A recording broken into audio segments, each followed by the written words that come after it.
Hi, Amber Tremain. You are live on Channel 4. Please do not swear. Oh, that's the only reason I'm here.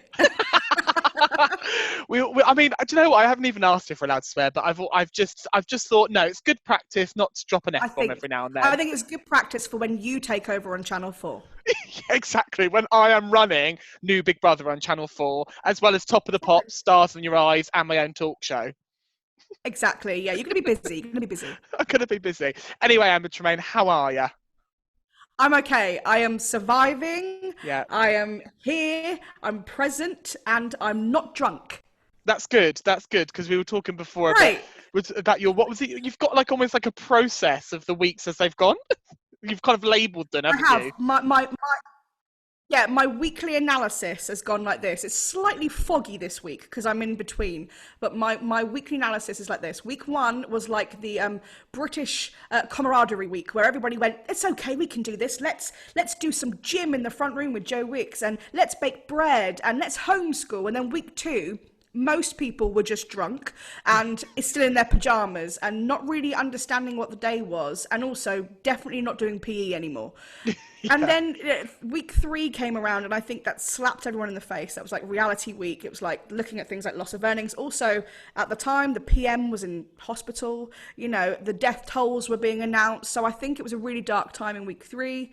Week four, I woke up on the Monday. I was like, it's business time. So, you know, it kind of, we entered business mode. We were like, how are we going to turn this around? And for me, week five has just been all about the love and taking on board the support, which has obviously come off the back of some of the things I've done online, which has been beautiful. And I'm just ploughing on now, trying to change my career.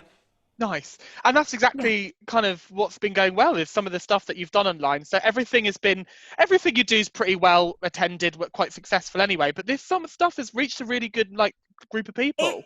It's gone crazy. I mean, to be honest with you, I wanted to do some live performances, and I've learned quite a lot from the first one I did, which was in week one actually.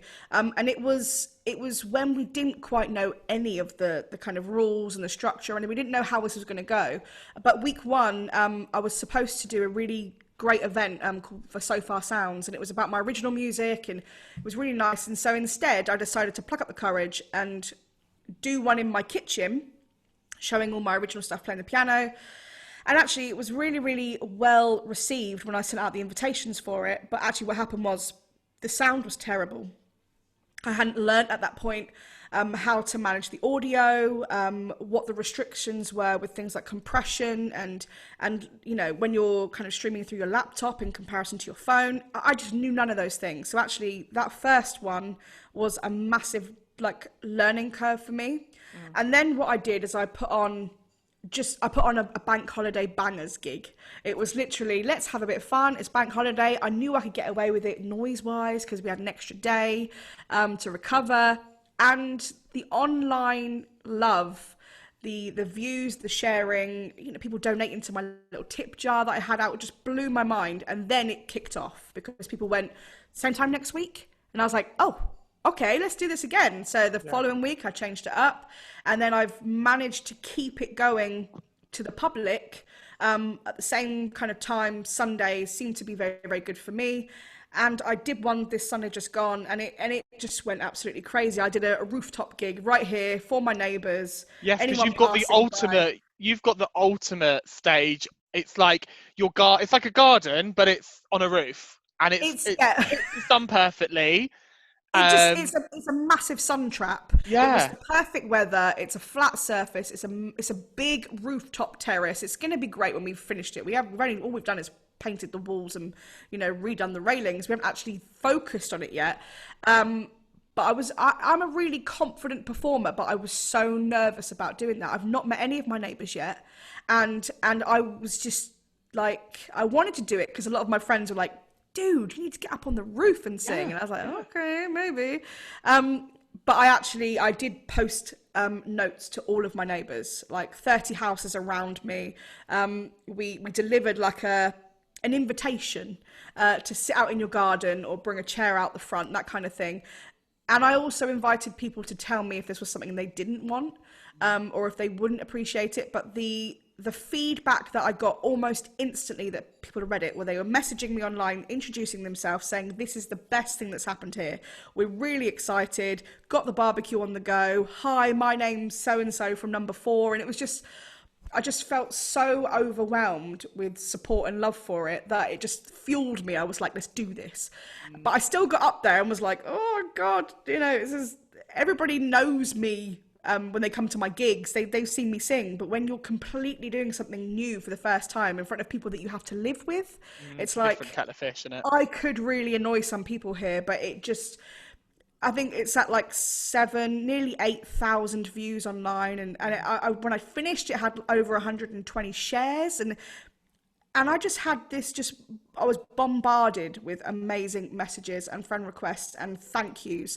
And that for me was what it was all about. And then it was like, they were just stood waiting then for next week. So I was like, okay, let's keep this going. Nice. And so what sort, are you going to do the same set as this week? Or are you going to do a whole new set? No, I'm going to change it up. I mean, this week on the roof, I wanted to make sure that I, one, entertained people, 2, that the music was uplifting and inspiring. So there were some slow songs in there, but they were really inspiring songs, and really kind of thought-provoking songs, maybe songs that people can take some comfort in. But I wanted to keep it soulful and emotional in some way. This week, however, people are just looking for fun and for a good time. They had a really enjoyable time online last time, so I'm thinking that this time I'm going to go a bit more for a party, a bit more for fun, a bit more, just kind of let your hair down kind of thing. So yeah. Lovely. Yeah. And not only are you doing like public gigs, you're also doing the most intimately private gigs. You're actually third wheeling on dates. Totally third wheeling. I love it. Actually, no, what it was is I didn't want people to feel like they couldn't celebrate still, especially milestones. And actually, it was Lou Whitmore, when I saw that her parents had reached such a huge milestone in their marriage, and then the thought of them not being able to celebrate it like they all were going to, but then they woke up and the neighbours had decorated their drive for them and made it a really beautiful event. And I just thought, there must be some way of being able to offer somebody something that really feels like they've celebrated still, even if they're on their own. And then I actually thought, but what if they are on their own and they perhaps had just made a connection with someone and they've lost that kind of bonding moment? What if people want to reconnect in some way? So I thought, basically, when I'm live, I can't read anything that's coming up. It comes up very quickly. You can occasionally see a name pop up, but you're concentrating on singing and running music and looking at your lyrics and all these kind of things. There isn't that kind of personal touch. So I wanted to make events where it could be personal, like I had been hired, like I would have been at a venue or a small restaurant setting or something. So I thought, if you do it like 10 links, a household can buy a link, basically, which is a tenner, and it's cheaper than any night out, basically. It just means that whoever's in your household can enjoy all the entertainment as well. And I created these personal experiences where I could talk, where I could respond, where I could read comments, I could take requests, I could do shout outs, that kind of thing. And the first one I've done was called Date Night. And so I invited people to have a date and be personally serenaded by me and spoken to by me. And it was lovely. It was amazing. I got video footage back of people having like a slow dance in the garden, and they'd put me through a speaker, and I was able, and she actually messaged me and said, oh, could you sing a specific song for my husband? And he was crying, and it was just like, oh God. So wow, yeah, it's weirdly beautiful as well, isn't it? That this idea of almost thinking practically about, okay, how am I going to make the money, but also how can I offer still what I'm doing? But the way that you've managed to do it is like I always tell people, is that you're the water through the rocks. You find creative, innovative ways to manage to kind of do what you got to do, but also then go that extra mile. I don't know. I just find it really wonderful. No, I totally agree with you. My first thought always is, what do people want? What do people need? What would make them feel good? That's always my first thought, because there's absolutely no point being an entertainer if it's about you. because there are ways to show yourself off, and there are, and you know, and that can still be done whilst making somebody feel like they are the best person in the room, and that's the way I've always looked at my work. If I can leave people feeling like they had the best time of their lives, I know that work will continue. So that's the battle won. Do you know what I mean? And I just thought to myself, how can people still feel good, and how, because I don't want to lose momentum. I don't want to lose my job. I don't want to lose my life. But I also know that people need to feel good. So I just thought, how can I make people feel special? You know, what it has to be about them, and it has to be the right music. So I'm good at reading a room when I gig live. So it's no different. You've got to sit back, look at your playlists, look at your sets. I plan each online event. I spend at least 2 days prior to it doing it. We've done sound checks the day before. I've set up private pages so that I can just do a sound check to that. I can go and watch it back. I do everything. I sit and work out my set lists. I do everything from timings. I do, which I conveniently have right here, I do a playlist for, like, my son ran my music for me this weekend. And I did my playlist. I told him where to stop, start, who I needed to speak to, you know, any announcements, all this stuff. I told him where one even had like a slight intro, so start it a little bit beforehand. You know, it's planned like it's live TV, and that's how you have to run it. But my first thought is on, will people enjoy it? Will they love it? Can I evoke emotion from this? Will they want to come back? And that's how I've got to see it, really. That's gorgeous. Right, Amber Tremain, we're going to take a short break and play some more classic disco music, but we'll be back with you shortly. Cool. Nice. There you go. Lovely. Lovely Sorry, first half. I do talk, don't I? Sorry. No, you're fine. If it needs to be edited, I'd much rather have the content than not have it. Do you know what I mean? If it needs to be edited, I'll cut it. So that's fine. All right, so now we're going to talk about the disco. It's my favourite bit. I love the disco. I love your weekend top as well. It's time to party. Right, you ready? Yeah. Right, we're back with Amber Tremain at the moment, who was just telling us all about some of the things that she's been doing, which is wonderful. I love some of the things around you were talking about live television, focusing everything as if it's like a live television show. And I'm obsessed with television and the way that it's structured. So I love that. I'm going to take that little tidbit. Cool. So, yeah. Sorry.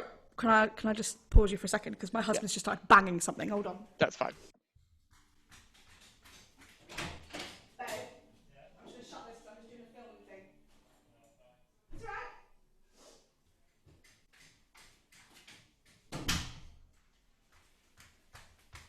Hopefully that dampens the noise slightly. He's under a hood. Okay, cool. I can't remember what I was saying. You said, what did you say? You're welcome back. We'll just do it again.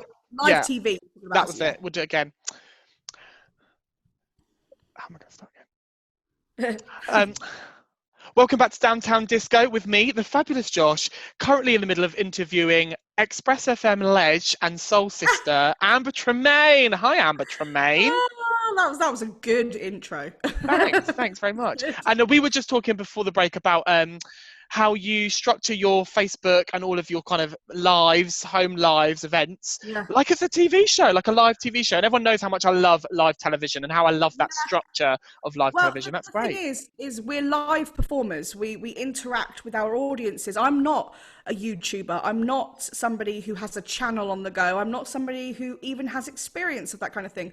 I've dabbled in a little bit of presenting kind of experience, here, there and everywhere. But the truth is I'm a live performer, and it's I need to take that live performance to a new setting, which isn't just to a handful of people. It could be potentially to thousands of people. So you do have to treat it like it's a TV show, like it's something that people are tuning into. And not bizarrely, I think people need entertainment right now, but people are tuning in. People are messaging you and messaging me and saying things like, are you on this Sunday? I'm like, yes, I'm on this Sunday. Oh my God, the pressure. But but there is, you have to think of everything from your surroundings to the timings, to your audio settings, to your audience, to your promotion, to your face. Yeah. Do you know what I mean? It's literally like I've gone from live music in the pub to live music on TV. That's how I Yeah. feel. Yeah, it's so good. I mean, I actually haven't dabbled in any lives yet because I'm a bit stumped at really like where I'm going to move with it because I wouldn't want to do it half-heartedly. If I was Yeah. going to do it, I'd want it to be like this morning. I'd want it to be like, a proper television show. So it'd have the full bells and whistles. And I can't be I've Holly got to Anfield. say, I've got to say, I don't think that it needs to be done right now, but I'll tell you something now. When this lifts, it is something that needs to be done. You do need to have your own channel. It doesn't have to be right now. I think that's the thing. I mean, I had so many thoughts of things I could do, like, oh, I could record some of my original stuff and put some little teaser videos up. I could do some collaborations. Let's get everybody on a cappella. Let's deal with this. It hasn't happened. The practicalities of it are just not there for me. I'm still a teacher. I'm still marking online. I'm still working and juggling things. I've tried to streamline it and keep it as simple as possible. And for me, that is once a week, get out there, do what you do best, and then polish it up as best as you can. And, it doesn't have to be because we're on lockdown. It can be a project that you do after lockdown. And I definitely think the world needs, the fabulous Josh on TV on some Yes, level. we know. Yeah, So of course. I mean, come yeah, on. it's worth putting the planning and the time into, I think. I think so. But we're right here, right now, and we're on the subject tonight of disco, okay? Woohoo! Probably my most favourite musical genre to ever kind of exist. And we've gone through a plethora of great a plethora of great disco classics, as well as Yes. some sort of unknown stuff as well. And one of the reasons we've got you on the show, because you are Portsmouth's very own disco diva. What does it take, Amber Tremain, to be a disco diva? Well, firstly, disco music, as a genre, is the absolute foundation of my life.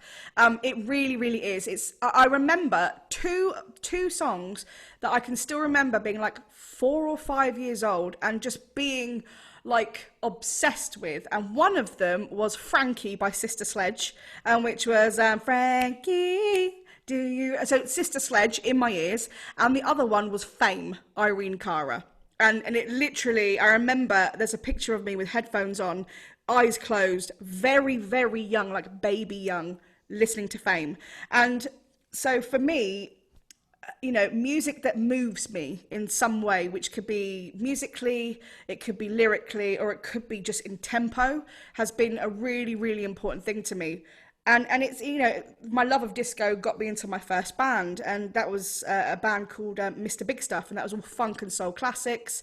And then from that, I've ended up writing music and actually had most of my releases or any kind of collaboration work has been as a top line dance writer. So, there's been a dance track that went out in Germany, a wicked dance track that I did that went to America, and then some here, and it just feels for me that no matter what music I sing, it always comes back to disco. Do you know what I mean? It Yes, yeah. always comes back. It like doesn't matter how soulful and how emotional a song can be. You can speed that up and you can literally fill a dance floor with it. And that's my kind of thing, Yeah, put it basically. on 12 inches and I'm there. There we go. Yeah, So who are some of your kind of disco diva? I say diva, but diva is not limited to gender. But who are some of of your course. disco diva legends? Well, I'm a massive Shaka Khan fan, so and I love her, and I feel like as I've grown older, actually, when I first started singing, I always wanted to sing "I'm Every Woman," and I loved the Whitney version. Whitney was my queen, and it was through my love of Whitney that I discovered people like Shaka Khan because she was the original singer. So that's how that kind of came about. But as I've grown older and my voice has matured a little bit more, and I can do more things with it, I've fallen in love with kind of singing Shaka Khan stuff. It feels like it kind of like suits my style. Also, she was a buxom, brash woman. Do you know what I mean? And I just feel like if I could have been anyone, I would have loved to have been Shaka Khan. Her story is incredible. So she's up there for me. Yeah, yeah. Definitely.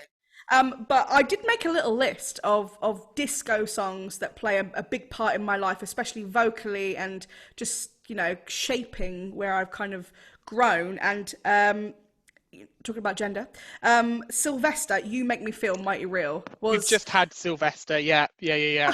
well, there we Yeah. go. So the thing is, that for me was the synth. Ding, ding, ding, ding, ding, ding, ding, ding, ding. That literally, when I processed it musically, I was like, how are they doing that? And I've played it live in bands before, where the bass player is frantically running that bass line and killing his fingers and his wrists, and I'm like, this is the generation where the synths and stuff started coming through, and people were really experimenting, and especially experimenting with tempo. And for me, it's a massive thing. Like, if you try and, as a musician, if you try and learn a disco song, you'll learn it, and then you'll go to play it and you'll realize that it's like flat or sharp, and it's because they recorded these songs and then they went, do you know what, I think it needs to be faster, I think it needs to. And so they, instead of having MIDI in those days where you could kind of manipulate the sound, they would just speed up the track. So it actually became quite hard for musicians to work out the keys of songs, because all the tracks, all the 70s and 80s kind of disco stuff were all sped up slightly, and then it made it kind of flat. So for me, Sylvester, You Make Me Feel Mighty Real is just that pace, it's that constant bass line, it's that rhythm that for me defines disco. And I think people forget as well that it's Sylvester's You Make Me Feel Mighty Real, and also Donna Summer's I Feel Love, which actually changed the game in terms of the use of synth. That's my second song down. Yeah, they changed the game in terms of the way that music was made with the use of the synth and the speed of it. It just completely revolutionized disco. It just adds it's like a pulse that runs through you. Just, I don't know, I can hear it in my head now, and I can feel like, I'm gonna dance. But what I loved about Donna Summer's one, and actually it was a couple of other Donna Summer songs that when I was younger that drew me to her. But when I hear I Feel Love come on the radio or come on at a club or something, it just, something takes over me. But what I loved about it the most was that her vocal was so sparse still. It was like really elongated, beautiful vocal notes under or over the top of these really fast pulse, kind of pulsing beat.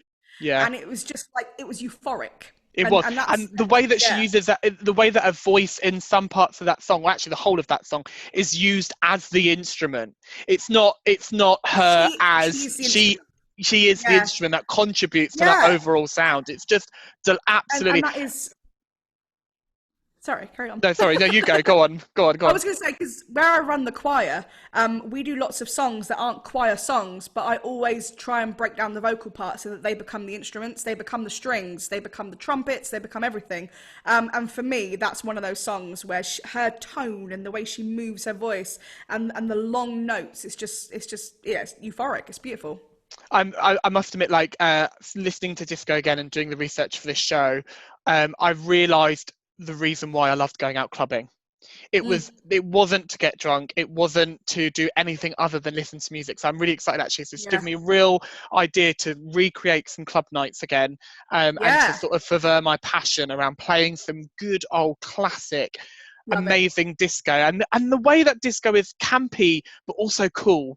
It's cool, isn't it? And there's this really, really fine line. I think that some disco music can be super camp. I think it depends on the vocalist. Like, I love Anita Ward's Ring My Bell. Yes, me too.